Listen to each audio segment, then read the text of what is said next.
आखिर क्या हुआ था दिव्या भारती के साथ 5 अप्रैल की रात को? उनकी मौत एक हादसा थी या हत्या? कहीं उनकी मौत के पीछे अंडरवर्ल्ड तो नहीं?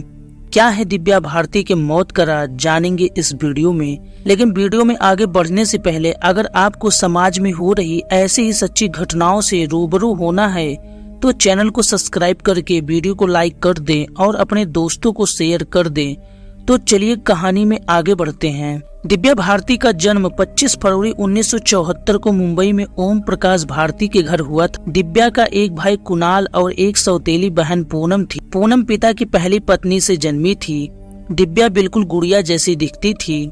पढ़ाई की बात करें तो दिव्या इसमें बिल्कुल कमजोर थी। जैसे तैसे करके वो पास हो जाती थी। यही एक बड़ी वजह रही कि उन्होंने पढ़ाई छोड़ एक्टिंग में आने का फैसला किया। हालांकि हिंदी, मराठी और इंग्लिश भाषा पर उनकी पकड़ बहुत अच्छी थी। 1988 में जब दिव्या 14 साल की थी तो उन्हें फिल्म मेकर नंदू तोलानी ने फिल्म गुनाहों के देवता ऑफर की थी। इस फिल्म से वो फिल्मों में एंट्री लेने वाली थी, लेकिन उनके पिता ने उम्र का हवाला देकर मना कर दिया। इस बात को कुछ ही दिन बीते थे कि एक दिन वीडियो लाइब्रेरी में गोविंदा के भाई कीर्ति कुमार की नजर दिव्या पर पड़ी। दिव्या को देखते ही वो उनकी खूबसूरती पर मोहित हो गए। फिर कीर्ति कुमार ने उन्हें फिल्म राधा का संगम में गोविंदा के साथ कास्ट करने का मन बना लिया। पढ़ाई से छुटकारा पाने के लिए दिव्या ने परिवार को मनाया और फिल्म साइन कर ली। इसके लिए उन्होंने महीनों तक डांस और एक्टिंग क्लासेस भी ली, लेकिन आखिरी समय में उनकी जगह जूही चावला को साइन किया गया। फिल्म से उन्हें निकाले जाने पर कई तरह के कयास लगाए गए। कुछ का कहना था फिल्म के डायरेक्टर एक न्यू कमर पर रिस्क नहीं लेना चाहते। कुछ का यह भी कहना था कि दिव्या और गोविंदा का अफेयर शुरू हो गया था और यह बात कीर्ति कुमार को कतई पसंद नहीं आई। 1990 में डायरेक्टर रामा नायडू अपने बेटे वेंकटेश को लेकर फिल्म बोबली राजा बना रहे थे। यही वो फिल्म थी जिसमें दिव्या भारती ने एक्टिंग की दुनिया में कदम रखा। ये एक हिट फिल्म थी और आज भी तेलुगु की सबसे आइकॉनिक फिल्मों में से एक है। इस फिल्म के 3.5 करोड़ टिकट बिके थे। इसके बाद दिव्या कई बेहतरीन फिल्मों में नजर आईं। 1991 वो साल था जब साउथ बॉक्स ऑफिस पर दिव्या की तुलना फेमस एक्ट्रेस विजया शांति से की जाने लगी। टॉलीवुड में दिव्या का क्रेज इस कदर बढ़ गया था कि घर के बाहर डायरेक्टर प्रोड्यूसर की लाइन लगी रहती थी। साउथ फिल्मों में दिव्या की दमदार एक्टिंग को देखकर बॉलीवुड के फिल्म मेकर भी उन्हें अप्रोच करने लगे थे। इसके बाद उन्होंने 1992 में रिलीज हुई फिल्म विश्वात्मा से बॉलीवुड डेब्यू किया। ये फिल्म सुपरहिट रही और इसी फिल्म से हिंदी दर्शकों ने दिव्या को स्वीकार कर लिया। इस फिल्म के रिलीज के एक हफ्ते बाद ही दिव्या की दूसरी फिल्म दिल का क्या कसूर रिलीज हुई। हालांकि यह फ्लॉप रही। इस साल दिव्या डेविड धवन की फिल्म 16 और शबनम में गोविंदा के साथ नजर आई।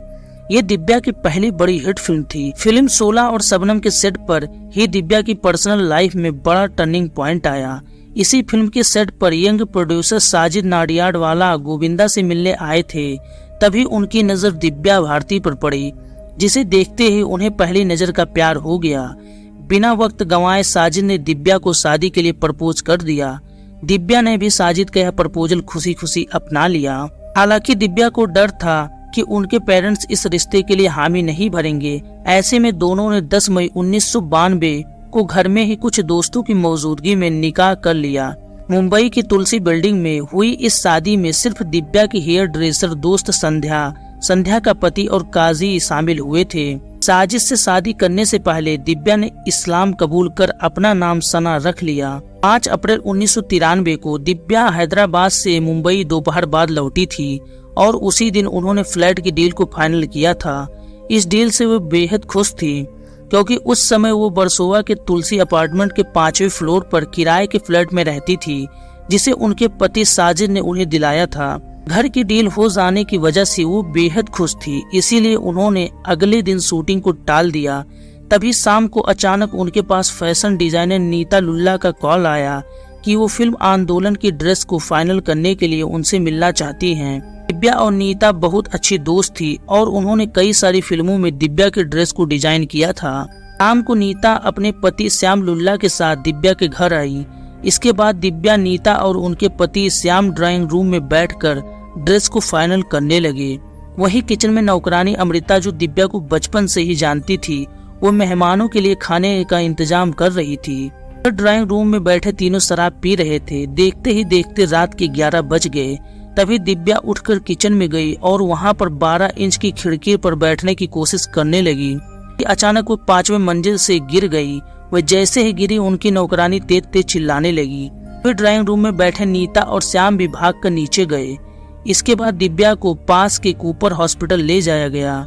अस्पताल ले जाते वक्त वो जिंदा थी, लेकिन वहां पहुंचने पर उन्हें मृत घोषित कर दिया गया। गौर करने वाली बात यह भी है कि उस खिड़की पर ग्रिल नहीं लगा था।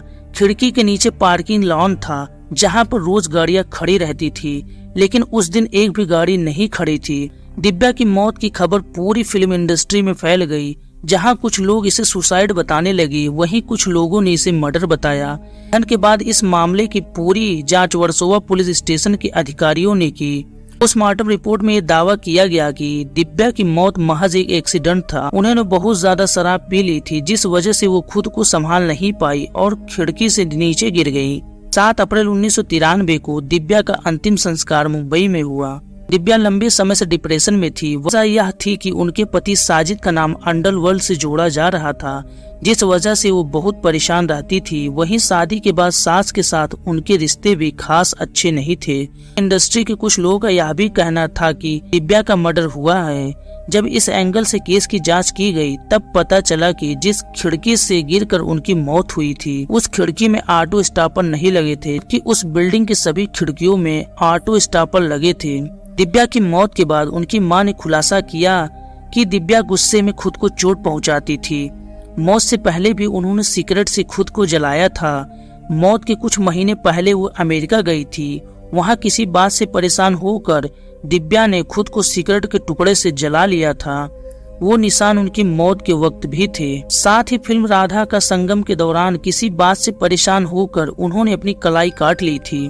दिव्या के निधन के 1 महीने बाद नौकरानी की भी मौत हो गई। गौर करने वाली बात यह भी है कि जब दिव्या खिड़की से गिरी थी, तो उस समय बस उनकी नौकरानी ने उन्हें देखा था।